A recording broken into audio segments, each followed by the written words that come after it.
kami harapkan ya dari kan semua yang menjadi ini ya menjadi corong kami bahwa memang takut enggak UWI ya, jangan sampai loh jangan takut, tapi sekarang di mana-mana itu jelas bahwa masker itu nomor satu, bukan penyebar lebih lanjut. Kenapa sih kita harus deteksi dini?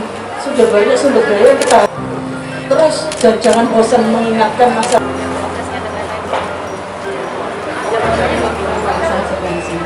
Terus pertanyaannya masih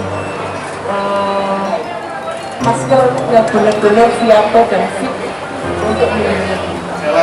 Apabila kita sudah jelas ini adalah varian dan risiko penularannya sangat sudah disampaikan bahwa hampir 36 sampai 75% lebih berbahaya dengan COVID SARS yang lalu, itu adalah mereka kita lakukan isolasi tersendiri. Perawatannya juga sama, perawatannya tetap sama, kita memberi vitamin dan kita menangani komorbidnya. Satu pasien adalah yang kita tangani adalah Master M adalah dengan diabetes dan hipertensinya kita tangani, dan kita cepat memulihkan bagaimana cara meningkatkan daya tahan tubuhnya. Seperti kita jelaskan, imunitas. Konsep kita di sini adalah be happy. Bagaimana tidak ditangani secara medisnya saja, tapi secara non medisnya juga. Contohnya aspek psikologisnya bagaimana. Datang tujuannya niat lebaran, tetapi ternyata nggak bisa. Apa yang bisa kita lakukan? Ya pendekatan secara personal.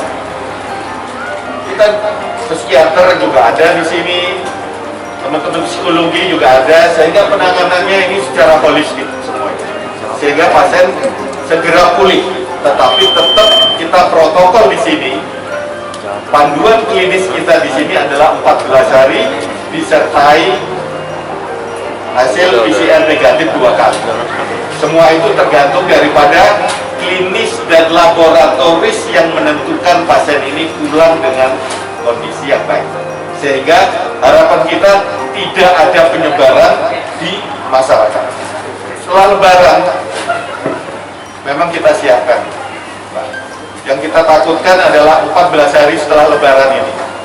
Jadi setelah 14 hari kita lebaran, kita siapkan di sini sama penanganannya kayak apa. Kita curiga nanti ada gejala-gejala yang telah disampaikan teman-teman tadi, ya kita pikirkan untuk melakukan pemeriksaan yang lebih lanjut lagi untuk menentukan ada varian.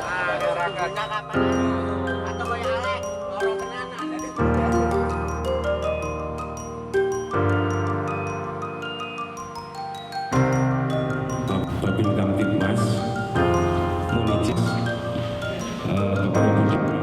Kapolsek, Babinsa dan Babin Kamtibmas, dan karena memang situasi pandemi sehingga menyebabkan bersilaturahmi melalui aplikasi Zoom.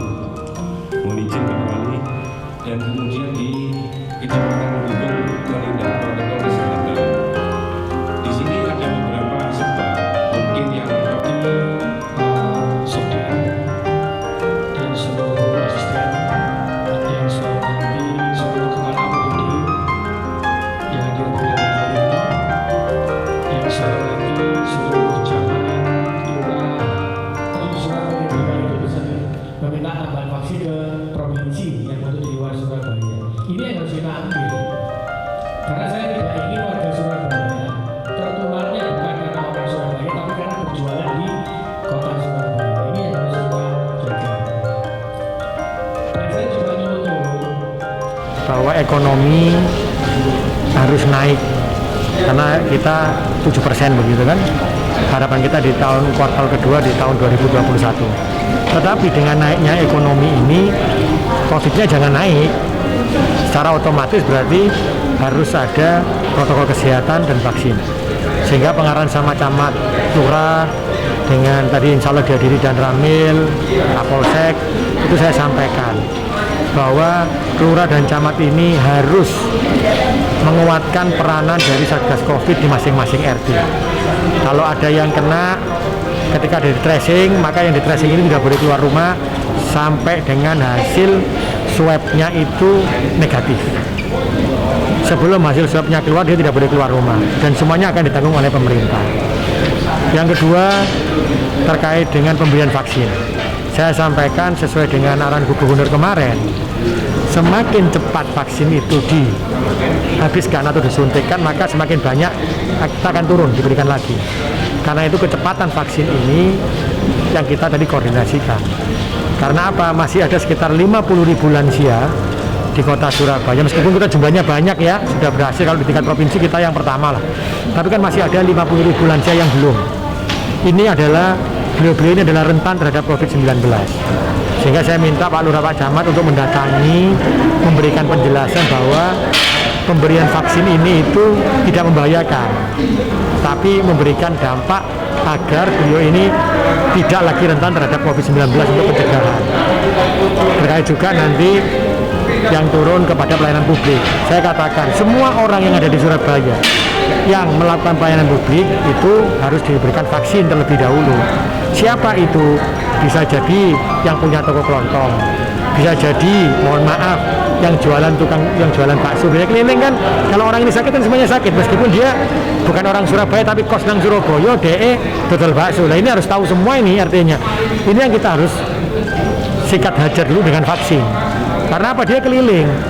Yang saya khawatir adalah ketika mereka punya pemahaman harus orang Surabaya dulu, tapi ya ini untuk keamanan warga Surabaya. Siapapun yang melakukan kegiatan di Surabaya itu yang harus kita lakukan vaksin. Nah, kolaborasinya tadi saya sampaikan, sehingga tadi saya sampaikan kepada camat juga harus ada penurunan dari zona oranye menjadi berapa hari menjadi zona kuning.